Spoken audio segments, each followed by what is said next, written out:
ॐ सोमनाथाय नमः। ॐ मल्लिकार्जुनाय नमः। ॐ महाकालेश्वराय नमः। ॐ ओंकारेश्वराय नमः।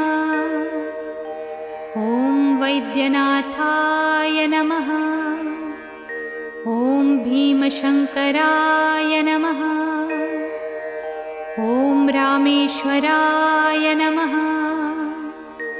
ॐ नागेश्वराय नमः। ॐ विश्वेश्वराय नमः। ॐ त्र्यंबकेश्वराय नमः।